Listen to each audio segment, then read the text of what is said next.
कि चीनी मीडिया ने कहा फौजी ताकत ਵਧਾਉਣ ਤੋਂ ਪਹਿਲਾਂ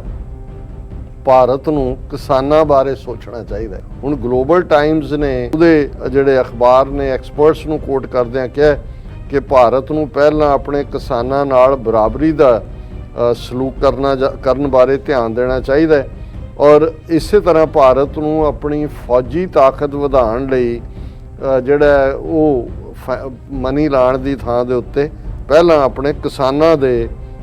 ਜਿਹੜੇ ਹਿੱਤ ਨੇ ਉਹਨਾਂ ਨੂੰ ਪ੍ਰਾਇੋਰਟੀ ਦੇਣੀ ਚਾਹੀਦੀ। All China federation of trade unions ਦਾ ਇੱਕ ਆਊਟਲੈਟ ਹੈ workercn.cn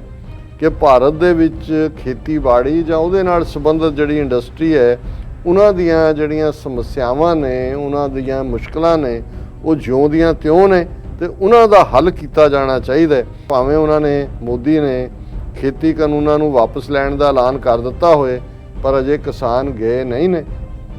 ਉਹਨਾਂ ਦੇ ਪ੍ਰੋਟੈਸਟ ਜਾਰੀ ਨੇ ਔਰ ਉਹਨਾਂ ਨੇ ਕਿਹਾ ਕਿ ਵੀ ਹੁਣ ਅੱਜ ਇਹ ਹਾਲ ਹੈ ਕਿ ਕਿਸਾਨਾਂ ਦਾ PM ਮੋਦੀ ਦੀ ਗੱਲ ਤੇ ਭਰੋਸਾ ਹੀ ਨਹੀਂ। Viewers welcome back to programme. So viewers ਹੁਣ ਆਪਾਂ ਵਿਚਾਰ ਚਰਚਾ ਕਰਾਂਗੇ ਕਿ ਮੋਦੀ ਵੱਲੋਂ 3 ਖੇਤੀ ਕਾਨੂੰਨ ਵਾਪਸ ਲੈਣ ਦੇ ਫੈਸਲੇ ਤੇ ਚੀਨ ਦੇ ਜਿਹੜਾ ਮੀਡੀਆ ਤੇ ਖੂਬ ਵਿਚਾਰ ਚਰਚਾ ਹੋ ਰਹੀ ਹੈ। ਸੋ ਚੀਨ ਦੇ ਮੀਡੀਆ ਅਤੇ ਮਾਹਰਾਂ ਵੱਲੋਂ ਭਾਰਤੀ ਹਾਕਮਾਂ ਨੂੰ ਸਲਾਹ ਦਿੱਤੀ ਗਈ ਹੈ ਕਿ ਭਾਰਤ ਜਿਹੜਾ ਹੈਗਾ ਹਥਿਆਰਾਂ ਅਤੇ ਹੋਰ ਜੰਗੀ ਸਾਜ਼ੋ ਸਮਾਨ ਉੱਤੇ ਪੈਸਾ ਬਰਬਾਦ ਕਰਨ ਦੀ ਥਾਂ ਆਪਣੇ ਜਿਹੜੇ ਕਿਸਾਨਾਂ ਦੀਆਂ ਲੋੜਾਂ ਵੱਲ ਧਿਆਨ ਦੇਵੇ। ਚੀਨ ਦੇ ਇਸ ਰਿਐਕਸ਼ਨ ਤੋਂ ਸਾਬਤ ਹੁੰਦਾ ਹੈ ਕਿ ਚੀਨ ਸਿੱਖਾਂ ਦੇ ਮੁੱਦੇ ਉੱਤੇ ਪੂਰੀ ਦਿਲਚਸਪੀ ਰੱਖਦਾ ਹੈ। ਸੋ ਇਸ ਬਾਰੇ ਆਪਾਂ ਗੱਲਬਾਤ ਕਰਨ ਜਾ ਰਹੇ ਹਾਂ। ਸੋ ਅਸੀਂ ਚਾਹਾਂਗੇ ਕਿ ਤੁਸੀਂ ਇਸੇ ਤਰ੍ਹਾਂ ਬਣੇ ਰਹਿਣਾ। ਦੇਖਣ ਸੁਣ ਲਿਆ ਲਿਖਣ ਲਈ ਤੁਹਾਡਾ ਸਭ ਦਾ ਬਹੁਤ ਬਹੁਤ ਸ਼ੁਕਰੀਆ। ਜੀ ਰਾਜ ਸਾਹਿਬ ਕੀ ਕਹਿਣਾ ਚਾਹੋਗੇ? ਦੇਖੋ ਕਈ ਵਾਰ ਸਾਡੇ ਕੁਝ ਵੀਰ ਕਹਿਣਗੇ ਕਿ ਤੁਸੀਂ ਤਾਂ ਉਸ ਖਿੱਤੇ ਜਿਓਪੋਲਿਟਿਕਸ ਉਸ ਖਿੱਤੇ ਦੀ ਬਦਲਦੀ ਰਿਐਲਿਟੀ ਦੇ ਕੰਟੈਕਸਟ 'ਚ ਚੀਨ ਦੇ ਰੋਲ ਦੀ ਗੱਲ ਕਰਦੇ ਹੋ, ਪਾਕਿਸਤਾਨ ਦੀ ਕਰਦੇ ਹੋ। ਚਲੋ ਪਾਕਿਸਤਾਨ ਦੀ ਤਾਂ ਦਿਲਚਸਪੀ ਸਿੱਖਾਂ ਦੇ ਵਿੱਚ ਹੈ ਆਵਾਮ ਦੇ ਪੱਧਰ ਤੇ ਤਾਂ ਬਹੁਤ ਜ਼ਿਆਦਾ ਹੈ ਔਰ ਮੈਂ ਸਮਝਦਾ ਵੀ ਜਦੋਂ ਅਸੀਂ ਇਸ ਕਿਸਾਨ ਐਜੀਟੇਸ਼ਨ ਦੀ ਸਕਸੈਸ ਦੀ ਗੱਲ ਕਰਦੇ ਹਾਂ ਜਿੱਥੇ ਕ੍ਰੈਡਿਟ ਹੋਰ ਸਭ ਨੂੰ ਦਿੱਤਾ ਜਾਂਦਾ ਹੈ, ਅਸੀਂ ਇਸ ਗੱਲ ਨੂੰ ਵੀ ਨਾ ਭੁੱਲੀਏ ਕਿ ਇਸ ਮੂਵਮੈਂਟ ਦੀ ਬਹੁਤ ਵੱਡੀ ਸਪੋਰਟ ਪਾਕਿਸਤਾਨੀ ਭੈਣਾਂ ਭਰਾਵਾਂ ਵੱਲੋਂ ਵੀ ਆਈ ਔਰ ਕਿਵੇਂ ਕਿਸ ਲੈਵਲ ਦੇ ਉੱਤੇ ਈਵਨ ਉਹਨਾਂ ਦੇ ਸਿੰਗਰਸ ਨੇ ਯੂਨੀਕ ਗੀਤ ਕਿਸਾਨਾਂ ਦੀ ਹਮਾਇਤ 'ਚ ਲਿਖੇ ਜਿਹੜੇ ਮਿਲੀਅਨਸ ਤੱਕ ਜਿਹੜੇ ਨੇ ਵਾਇਰਲ ਹੋਏ, ਲੋਕਾਂ ਤੱਕ ਪਹੁੰਚੇ ਕਿਉਂਕਿ ਪਹਿਲੀ ਵਾਰ ਸੀ ਕਿ ਇੱਕ ਯੰਗ ਜਨਰੇਸ਼ਨ ਵੀ ਪਾਕਿਸਤਾਨ ਦੀ ਜਿਹੜੀ ਖੇਤੀਬਾੜੀ ਨਾਲ ਆਪਣੇ ਆਪ ਨੂੰ ਆਇਡੈਂਟੀਫਾਈ ਕਰਦੀ ਹੈ, ਕਿਸਾਨੀ ਪਿਛੋਕੜ ਨਾਲ ਕਰਦੀ ਹੈ, ਉਹਨਾਂ ਨੂੰ ਇਹ ਲੱਗਿਆ ਕਿ ਭਾਈ ਇਹ ਚੜ੍ਹਦੇ ਪੰਜਾਬ 'ਚ ਸਾਡੇ ਭਰਾ ਹੀ ਨੇ, ਉਹੀ ਸਾਡੇ ਵਾਲੇ ਹੀ ਸਾਰੇ ਤੌਰ ਤਰੀਕੇ ਨੇ ਕਿਉਂਕਿ ਵਿਜ਼ੂਅਲ ਜਦੋਂ ਤੁਸੀਂ ਟਰੈਕਟਰ ਔਰ ਦੂਸਰਾ ਉਹ ਸਾਰਿਆਂ ਨੂੰ ਦੇਖਦੇ ਹੋ ਔਰ ਦਿਲ ਖੋਲਵੀਂ ਹਮਾਇਤ ਜਿਹੜੀ ਹੈ ਲਹਿੰਦੇ ਪੰਜਾਬ 'ਚ ਔਰ ਉਹਨੂੰ ਇੰਡੀਅਨ ਗੌਰਮੈਂਟ ਨੇ ਉਹਨੂੰ ਡਿਫਰੈਂਟ ਸ਼ਕਲ ਦੇਣ ਦੀ ਕੋਸ਼ਿਸ਼ ਕੀਤੀ ਕਿ ਜੀ ਇੰਨੇ ਫੇਕ ਅਕਾਊਂਟ ਔਰ ਦਿਸ ਦੈਟ। ਹੁਣ ਇਸ ਸਾਰੇ ਦੇ ਚੱਲਦੇ ਆ ਕਿਉਂਕਿ ਚਾਈਨਾ ਦਾ ਇੱਕ ਆਪਣਾ ਸਟਾਈਲ ਹੈ, ਜੇ ਤੁਸੀਂ ਉਹਨਾਂ ਦੀ ਹਿਸਟਰੀ ਵੀ ਦੇਖੋਗੇ ਉਹ ਐਕਸ਼ਨਸ ਰਾਹੀਂ ਦੱਸਦੇ ਹੁੰਦੇ ਨੇ, ਗੱਲਾਂ ਬਾਤਾਂ ਨਹੀਂ ਕਰਦੇ ਔਰ ਬਹੁਤਿਆਂ ਨੇ ਇੱਕ ਦੋ ਸਾਡੇ ਪਰਸਨਲ ਵੀ ਨੇ ਕਿ ਜੀ ਕਦੋਂ ਆਏਗੀ ਚੀਨ ਦੀ ਫੌਜ ਤੁਹਾਡੀ ਮਦਦ ਤੇ। ਮੈਂ ਕਿਹਾ ਜੀ ਫੌਜ ਤਾਂ ਤੁਹਾਡੀ ਹੋਏਗੀ, ਚੀਨ ਉਹ ਹਾਲਾਤ ਕ੍ਰੀਏਟ ਕਰੇਗਾ ਕਿ ਤੁਹਾਡੀ ਫੌਜ ਜਿਹੜੀ ਹੈ ਉਹ ਆਪਣਾ ਮੁਲਕ ਖਾਲਿਸਤਾਨ ਲਿਬਰੇਟ ਕਰਾ ਸਕੇ। ਔਰ ਕੁਝ ਇੰਡੀਕੇਸ਼ਨਸ ਹੁੰਦੀਆਂ ਚਾਈਨਾ ਦੇ ਮੀਡੀਆ 'ਚ ਅੱਜ ਤੋਂ ਕੁਝ ਸਾਲ ਪਹਿਲਾਂ ਤੱਕ ਈਵਨ ਜਦੋਂ ਤੁਸੀਂ 80s ਦਾ ਘਟਨਾਕ੍ਰਮ ਦੇਖੋ ਤੇ ਕੋਈ ਲਾਈਨ ਤੱਕ ਵੀ ਨਹੀਂ ਸੀ ਹੁੰਦੀ ਕਿਉਂਕਿ ਉਹਨਾਂ ਦੇ ਆਪਣੇ ਤੌਰ ਤਰੀਕੇ ਹਕੂਮਤ ਤੋਂ ਵੀ ਜਿਹੜਾ ਇੰਡੀਅਨ ਸਿਸਟਮ ਨਾਲ ਵੀ ਸਖਤ ਰਹੇ। ਜੇ ਉਧਰ ਜੂਨ 84 ਹੁੰਦਾ ਤੇ ਇੱਥੇ ਅਸੀਂ 88 ਦੇ ਵਿੱਚ ਦੇਖਦੇ ਹਾਂ ਕਿ ਕਿਵੇਂ ਉਸੇ ਹੀ ਚੀਜ਼ ਤੀਨੇਮੈਨ ਸਕੇਅਰ ਕਿਵੇਂ ਕਰਦੇ ਨੇ ਟੈਂਕਾਂ ਦੇ ਥੱਲੇ ਦਰੜ ਕੇ। ਲੇਕਿਨ ਜਿਉਂ ਹੀ ਸਿੱਖ ਇੰਡੀਆ ਨੇ ਚਾਈਨਾ ਪ੍ਰਤੀ ਇੱਕ ਹੌਸਟਾਈਲ ਲਾਈਨ ਜਾਂ ਅਮਰੀਕਾ ਵੱਲ ਝੁਕਣਾ ਸ਼ੁਰੂ ਕੀਤਾ ਇੱਕਦਮ ਚੀਨ ਦੀ ਦਿਲਚਸਪੀ ਸਿੱਖਾਂ ਦੇ ਵਿੱਚ ਵਧੀ ਔਰ ਅਸੀਂ ਦੇਖਿਆ ਕਿ ਚੀਨ ਦਾ ਭਾਰਤ ਵਿਚਲਾ ਐਂਬੈਸਡਰ ਆਪਣੀ ਵਾਈਫ ਦੇ ਨਾਲ ਦਰਬਾਰ ਸਾਹਿਬ ਦੇ ਦਰਸ਼ਨਾਂ ਨੂੰ ਆਇਆ,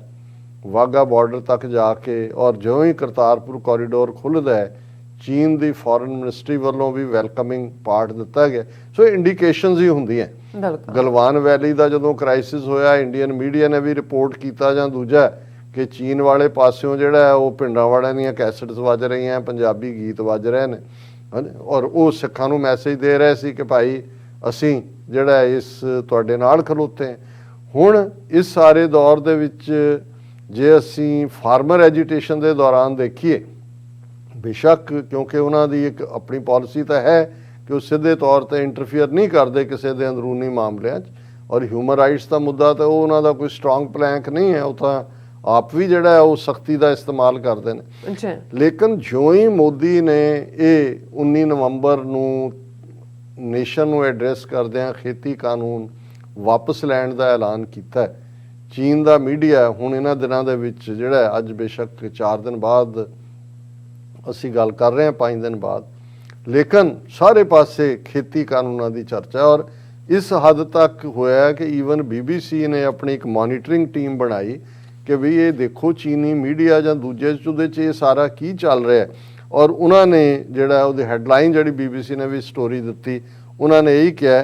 ਕਿ ਚੀਨੀ ਮੀਡੀਆ ਨੇ ਕਿਹਾ ਫੌਜੀ ਤਾਕਤ ਵਧਾਉਣ ਤੋਂ ਪਹਿਲਾਂ ਭਾਰਤ ਨੂੰ ਕਿਸਾਨਾਂ ਬਾਰੇ ਸੋਚਣਾ ਚਾਹੀਦਾ। ਇਹ ਹੁਣ ਬੜਾ ਤਿੱਖਾ ਵਿਅੰਗ ਹੈ, ਤਿੱਖਾ ਸੈਟੀਅਰ ਹੈ ਕਿ ਭਾਈ ਤੁਸੀਂ ਇਧਰ ਖਰੀਦੀ ਜਾਂਦੇ ਹੋ, ਕੋਈ ਰਾਫੇਲ ਖਰੀਦ ਲਏ, ਕੋਈ S-400 ਮਿਸਾਈਲ ਡਿਫੈਂਸ ਸਿਸਟਮ ਖਰੀਦ ਲਿਆ, ਕੋਈ ਸੜੀ ਜਿਹੀ ਸਬਮੈਰੀਨ 3rd ਕਲਾਸ ਰਸ਼ੀਆ ਦੀ ਲੈ ਲਈ, ਕੋਈ ਦੂਜਾ ਵੀ ਤੁਸੀਂ ਕਿਸਾਨਾਂ ਦਾ ਮਸਲਾ ਜਿਹੜਾ, ਔਰ ਇਹਦੇ 'ਚ ਕਿਉਂਕਿ ਬਹੁਤ ਸਾਰੇ ਮੀਡੀਆ 'ਚ ਜ਼ਿਕਰ ਹੈ, ਮੈਂ ਉਹਨੂੰ ਜਿਹੜਾ ਸਿੰਬੋਲਿਕ ਹੀ ਪੜ੍ਹਾਂਗਾ। ਹੁਣ ਗਲੋਬਲ ਟਾਈਮਜ਼ ਨੇ, ਗਲੋਬਲ ਟਾਈਮਜ਼ ਜਿਹੜਾ ਇਹ ਮੰਨ ਲਓ ਕਿ ਚਾਈਨੀਜ਼ ਹਾਕਮਾਂ ਦਾ, ਕਿਉਂਕਿ ਹਕੂਮਤ ਉੱਥੇ ਕਮਿਊਨਿਸਟ ਪਾਰਟੀ ਦੀ ਹੈ, ਜਿਹਨੂੰ ਇਹ ਪੀਪਲਜ਼ ਲਿਬਰੇਸ਼ਨ ਆਰਮੀ ਵੀ ਕਹਿੰਦੇ ਨੇ, ਇਹ ਕਮਿਊਨਿਸਟਾਂ ਦੀ ਆਰਮੀ ਦਾ ਹੀ ਨਾਂ ਸੀਗਾ। ਉਹ ਸਿਵਲ ਕੰਮ ਵੀ ਕਰਦੇ ਨੇ, ਉਹਨਾਂ ਦੀ ਫੌਜ ਪੁਲ ਵੀ ਬਣਾਉਂਦੀ ਹੈ, ਸੜਕਾਂ ਵੀ ਬਣਾਉਂਦੀ ਹੈ, ਔਰ ਉਹ ਕਮਿਊਨਿਸਟ ਪਾਰਟੀ ਦੇ ਹੀ ਥੱਲੇ ਨੇ। ਗਲੋਬਲ ਟਾਈਮਜ਼ ਨੇ ਇਹ ਕਿਹਾ ਕਿ ਵੀ ਇਹ ਜਿਹੜਾ ਮੋਦੀ ਦਾ ਹਾਰ ਕੇ ਕਾਨੂੰਨ ਵਾਪਸ ਲੈਣਾ, ਇਹਨੂੰ ਉਹਨਾਂ ਨੇ ਹੈਰਾਨੀ ਵਾਲੀ ਘਟਨਾ ਕਿਹਾ, ਸਰਪ੍ਰਾਈਜ਼ਿੰਗ। ਔਰ ਉਹਦੇ ਜਿਹੜੇ ਅਖਬਾਰ ਨੇ ਐਕਸਪਰਟਸ ਨੂੰ ਕੋਟ ਕਰਦਿਆਂ ਕਿਹਾ ਕਿ ਭਾਰਤ ਨੂੰ ਪਹਿਲਾਂ ਆਪਣੇ ਕਿਸਾਨਾਂ ਨਾਲ ਬਰਾਬਰੀ ਦਾ ਸਲੂਕ ਕਰਨ ਬਾਰੇ ਧਿਆਨ ਦੇਣਾ ਚਾਹੀਦਾ ਹੈ, ਔਰ ਇਸੇ ਤਰ੍ਹਾਂ ਭਾਰਤ ਨੂੰ ਆਪਣੀ ਫੌਜੀ ਤਾਕਤ ਵਧਾਉਣ ਲਈ ਜਿਹੜਾ ਉਹ ਮਨੀ ਲਾਉਣ ਦੀ ਥਾਂ ਦੇ ਉੱਤੇ ਪਹਿਲਾਂ ਆਪਣੇ ਕਿਸਾਨਾਂ ਦੇ ਜਿਹੜੇ ਹਿੱਤ ਨੇ ਉਹਨਾਂ ਨੂੰ ਪ੍ਰਾਇੋਰਟੀ ਦੇਣੀ ਚਾਹੀਦੀ। ਇਸੇ ਤਰ੍ਹਾਂ all China federation of trade unions ਦਾ ਇੱਕ ਆਊਟਲੈਟ ਹੈ workercn.cn, ਉਹਨਾਂ ਨੇ 22 ਨਵੰਬਰ ਨੂੰ ਇੱਕ ਆਰਟੀਕਲ ਛਾਪਿਆ।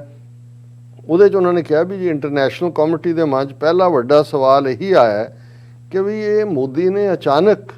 3 ਖੇਤੀ ਕਾਨੂੰਨ ਵਾਪਸ ਲੈਣ ਦਾ ਐਲਾਨ ਕਿਵੇਂ ਕਰ ਦਿੱਤਾ, ਉਹ ਕਿਵੇਂ ਇਸ ਦੇ ਉੱਤੇ ਨਰਮ ਪੈ ਗਏ। ਪਰ ਨਾਲ ਹੀ ਉਹਨਾਂ ਨੇ ਫਿਰ ਐਕਸਪਰਟਸ ਦੇ ਹਵਾਲੇ ਨਾਲ ਕਿਹਾ ਕਿ ਭਾਈ ਉੱਤਰ ਪ੍ਰਦੇਸ਼ ਦੇ ਵਿੱਚ ਔਰ ਪੰਜਾਬ 'ਚ ਅਸੈਂਬਲੀ ਚੋਣਾਂ ਹੋਣੀਆਂ ਨੇ, ਔਰ ਸ਼ਾਇਦ ਇਸ ਦਾ ਇੱਕ ਮਕਸਦ ਇਹਨਾਂ ਚੋਣਾਂ 'ਚ ਜਿੱਤ ਹਾਸਲ ਕਰਨਾ ਹੋਏ। ਔਰ ਉਹਨਾਂ ਨੇ ਕਿਹਾ ਕਿ ਵੀ ਇਸ ਨਾਲ ਭਾਵੇਂ ਵਾਪਸ ਲੈ ਲਏ ਨੇ, ਪਰ ਹਾਲਾਤ ਤਾਂ ਕਿਸਾਨਾਂ ਦੇ ਉਹੀ ਰਹਿਣਗੇ ਜਿਹੜੇ ਕਾਨੂੰਨ ਬਣਾਉਣ ਤੋਂ ਪਹਿਲਾਂ ਸੀ। ਸਾਲ ਦੇ ਵਿੱਚ ਤਾਂ ਲਾਗੂ ਤਾਂ ਹੋਏ ਵੀ ਨਹੀਂ ਸੀਗੇ, ਉਸ ਤੋਂ ਪਹਿਲਾਂ ਕਿਹੜੇ ਕਿਸਾਨ ਜਿਹੜੇ ਨੇ ਉਹ ਖੁਸ਼ਹਾਲ ਸੀ। ਔਰ ਉਹਨਾਂ ਨੇ ਇਹ ਕਿਹਾ, ਔਰ ਇਹ ਬੜਾ ਅਹਿਮ ਹੈ ਕਿ ਚੀਨ ਕਿਵੇਂ ਕਲੋਜ਼ਲੀ ਵਾਚ ਕਰ ਰਿਹਾ ਹੈ ਪੰਜਾਬ ਦੀਆਂ ਡਿਵੈਲਪਮੈਂਟਸ ਨੂੰ, ਕਿ ਭਾਰਤ ਦੇ ਵਿੱਚ ਖੇਤੀਬਾੜੀ ਜਾਂ ਉਹਦੇ ਨਾਲ ਸੰਬੰਧਿਤ ਜਿਹੜੀ ਇੰਡਸਟਰੀ ਹੈ, ਉਹਨਾਂ ਦੀਆਂ ਜਿਹੜੀਆਂ ਸਮੱਸਿਆਵਾਂ ਨੇ, ਉਹਨਾਂ ਦੀਆਂ ਮੁਸ਼ਕਲਾਂ ਨੇ, ਉਹ ਜਿਉਂ ਦੀਆਂ ਤਿਉਂ ਨੇ ਤੇ ਉਹਨਾਂ ਦਾ ਹੱਲ ਕੀਤਾ ਜਾਣਾ ਚਾਹੀਦਾ। ਔਰ ਉਹਨਾਂ ਨੂੰ ਇਹ ਕਿਹਾ ਕਿ ਭਾਈ ਜੇ ਇੰਨਾ ਵੱਡਾ ਝਟਕਾ ਹੁਣ ਸਰਕਾਰ ਨੂੰ ਕਿਸਾਨਾਂ ਨੇ ਦਿੱਤਾ ਤੇ ਕੀ PM ਮੋਦੀ ਆਉਣ ਵਾਲੇ ਪੀਰੀਅਡ 'ਚ ਕੋਈ ਡੇਅਰ ਕਰ ਸਕਦਾ ਹੈ ਕਿ ਰਿਫਾਰਮ ਦੇ ਨਾਂ ਥੱਲੇ ਕੋਈ ਐਸਾ ਕੰਮ ਕਰੇ ਕਿ ਕਿਸਾਨਾਂ ਦੇ ਜਿਹੜਾ ਹੱਕਾਂ ਦੇ ਖਿਲਾਫ ਜਾਂਦਾ ਹੋਏ।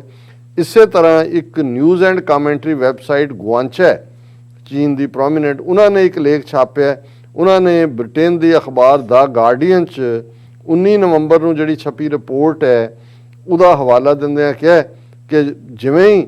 PM ਮੋਦੀ ਨੇ ਕਾਨੂੰਨ ਵਾਪਸ ਲੈਣ ਦਾ ਐਲਾਨ ਕੀਤਾ, ਦੂਜੇ ਪਾਸੇ ਕਿਸਾਨਾਂ ਨੇ ਨਾਅਰੇ ਲਾਏ ਕ੍ਰਾਂਤੀ ਅਮਰ ਰਹੇ। ਇਹ ਹੁਣ ਆਪਣੇ ਕਾਮਰੇਡਾਂ ਨੂੰ ਦੀ ਪੁਸ਼ਤ ਪਨਾਹੀ ਹੈ ਕਿ ਰੈਵੋਲੂਸ਼ਨ ਜ਼ਿੰਦਾਬਾਦ, ਤੇ ਨਾਲ ਹੀ ਉਹਨਾਂ ਨੇ ਇਹ ਕਿਹਾ ਕਿ ਅਸੀਂ ਮੋਦੀ ਨੂੰ ਝੁਕਾ ਦਿੱਤਾ ਵਰਗੇ ਨਾਅਰੇ ਵੀ ਲਾਏ। ਹੁਣ ਇਹ ਚਾਈਨਾ ਇਹਨੂੰ ਇੰਜੋਏ ਕਰ ਰਿਹਾ ਕਿ ਭਾਈ ਇਹ ਦੇਖੋ ਕਿ ਕਿਵੇਂ ਸਿੱਖਾਂ ਦੇ ਅੱਗੇ ਗੋਡੇ ਟੇਕੇ ਨੇ। ਔਰ ਇਹ ਸਿੱਖ ਫੈਕਟਰ ਜੇ ਸਾਵਰਕਰ ਨੂੰ ਕੋਟ ਕਰਕੇ ਦਇਆਲ ਮੰਡਲ ਵਰਗਾ ਪ੍ਰਿੰਟ ਦੇ ਵਿੱਚ ਲਿਖਦਾ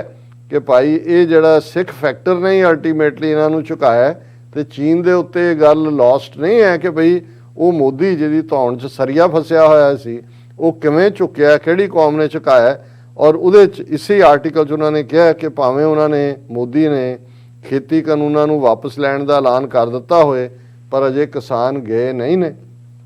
ਉਹਨਾਂ ਦੇ ਪ੍ਰੋਟੈਸਟ ਜਾਰੀ ਨੇ। ਔਰ ਉਹਨਾਂ ਨੇ ਕਿਹਾ ਕਿ ਵੀ ਹੁਣ ਅੱਜ ਇਹ ਹਾਲ ਹੈ ਕਿ ਕਿਸਾਨਾਂ ਦਾ PM ਮੋਦੀ ਦੀ ਗੱਲ ਤੇ ਭਰੋਸਾ ਹੀ ਨਹੀਂ ਹੈ। ਸੋ ਇਹ ਵੀ ਮੈਸੇਜ ਚੀਨ ਵਾਲੇ ਦੇ ਰਹੇ ਨੇ ਕਿ ਇਸ ਵੇਲੇ